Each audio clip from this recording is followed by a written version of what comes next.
Everyone, my name is Jasnoor and today I'm going to give a presentation on the topic minimizing potential hazards of material and finishes for building. So my subtitle is safety and regulatory consideration and material selection. My student ID is 8240131 and this file is submitted to Mehdi sir. So first of all, our topic is importance of material selection. How materials are important to be selected, which materials are important to be considered, and this is how we're gonna understand. Material selection is not only a foundational aspect, it's a foundational aspect in the construction, but that not only focuses on the aesthetics, it also focuses on the functional quality.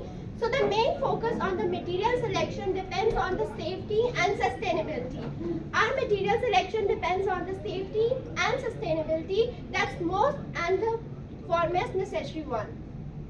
Next one is choosing the right materials can prevent health risks and reduce environmental impact and lower long-term associated with the maintenance and energy usage. How it can be? First of all, in selecting materials, it is important to select the right materials that can reduce the health risk and also mitigate the environmental impact in the construction. For example, you can use low VOC paints which improve the air quality in the occupant's health. These are the construction hazards. Like this is a sign, danger sign, which says that construction sites should keep out, and this one is no one is allowed to enter in the excess. We're going to discuss about the common hazards, material and finishes. First one is asbestos. What is asbestos? Asbestos is actually used in the fire resistant properties. Asbestos what cause? It mainly causes serious health issues including lung cancer and mesothelioma. So asbestos is it is a fire resistant property.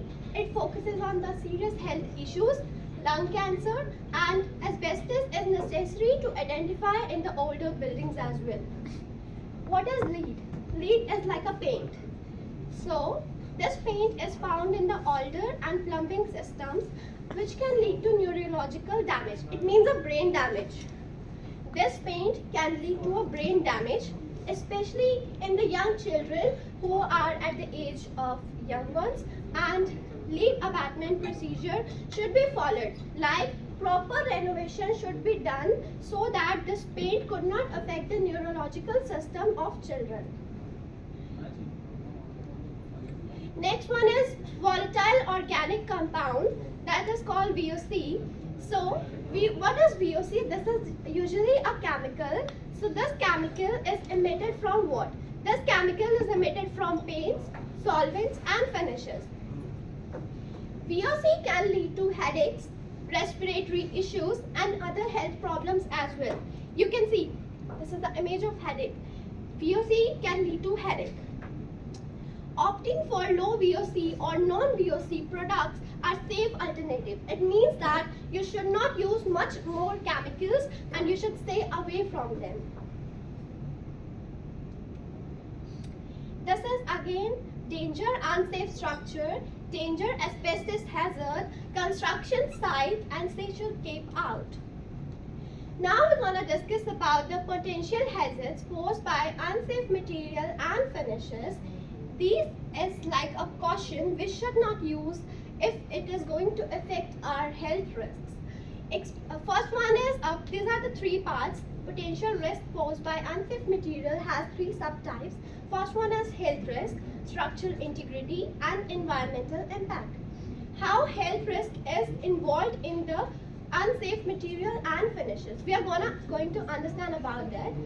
So hazardous material can lead, like in the health risk, we can get chronic health issues if we are not taking proper measures and we are using unsafe materials that can lead to health issues including respiratory diseases, skin irritation and even we can lead to cancer as well. So the next one is structural integrity. Suppose you're using a material and if the material is not properly selected, The material may deteriorate over a period of time, or it can be not in the use for over a period of time. So no one can compromise the building safety. Example, untreated wood can be susceptible to rust and pests. So we cannot use the untreated wood because that's gonna affect our structural integrity. Next one is environmental impact. Hazardous material can contaminate soil and water if not disposed of properly. It means that how environmental impact can affect in the unsafe material and finishes is the only way. If the soil and water is not disposed of properly, so it can lead to soil and water contamination. If this happens by any chance, then it can lead to a large damage which can affect the ecological damage. Moreover, this health risk and to surrounding communities. This can affect our communities as well as ecological damage.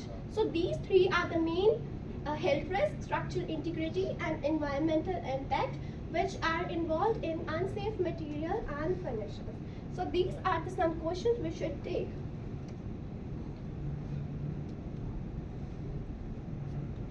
Now we are going to understand about the New Zealand regulations and standards governing material safety in construction. Building Act 2004 and Building Act 2004. Health and Safety Act Work 2015, New Zealand standards. So, first of all, we're going to look about the Building Act 2004. What this act outlines is the main thing is that Building Act 2004 has the legal framework for its building safety. It ensures that the building should be safe and healthy as well as durable. It means that building should be last for a long period of time. Building Act 2004 has the main purpose to make the building durable for the longer period of time. Next one is Health and Safety Act Work 2015. So what does it mean? It focuses on the importance of workers who are working in the construction sites and other people who are there at workplace. So they also need to manage hazardous material which are posed in the construction sectors. Next one is New Zealand standards. So what does New Zealand standard means? New Zealand standard has some specific guidelines which we need to ensure that we have the safety.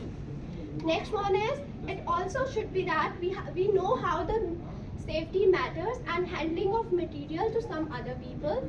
We should be ensure that the construction practices always meet the safety standards and quality standards as well in the New Zealand standards. So these three matters in the regulations and standards which affect the safety in construction. Now we are going to have some look on the steps for assessing material hazards. So first of all, we just need to identify materials.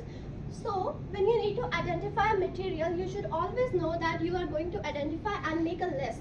Because as soon as you make a list, you should you always keep it in mind that you have the list and you need all the materials and these are things which are required in the project. Next one is review MSDS. You should know that you are reviewing. So MSDS means Material Safety Data Sheets. What does it do? It provides information about hazards for the material which allow us to handle energy and emergency measures. So third one is conduct risk assessment. You should always know that each material is associated with the exposure of duration and the environment. So we must know that we are taking a risk on ourselves, right? So in this we should know that the building should have duration and the environment should be according to this. So because we are conducting a risk in this one. Next one is, if you are done with all these things, you should implement your controls which you have done till now. So based on the assessment, it means the assessment you made in the third one, you should follow in the fourth one, and you should develop the strategies to mitigate the risk, to reduce the risks. So protective equipment should be used proper ventilation should be done, and safer material should be used to have the proper consideration in the material hazards. So these are the 4 steps: identify hazards, assess your risk, implement your control, and check controls whether they are fine or not. Now we're going to have some look on the conclusion, and this is the last part. So the importance of selecting safe materials can never be overstated. So it mainly focuses on the conclusion states that health and safety of both construction worker and building occupants who are working in the construction site, their main health and they mainly focuses on the health and safety. Next one is continuous education on material safety is related with the regulatory standards that help to reduce the risk with the hazardous material. Next one is they always try to take a protective approach while selecting a material and hazard assessment. Their main focus is on reducing the risk to have the proper selection of material, create a safer, healthier and more sustainable buildings for the future generations, so it can be more durable as well. So there are some questions which you should know, and then as I told you that first one is what are the common hazardous material and finishes, that asbestos, lead and VOC, and there is NZS was the standard that meets the quality and standards of a company which are need to be measured. 4 steps I have told you: identify, check, review, control, and then implement. Then environmental impact is posed. You should know that how it is going to be affect in our construction sector. So you should know, as I told, that water can contaminate soil and water. Always try to keep the unsafe material away from the construction sector. That's all about my presentation. Thank you. Thank you. It was very good.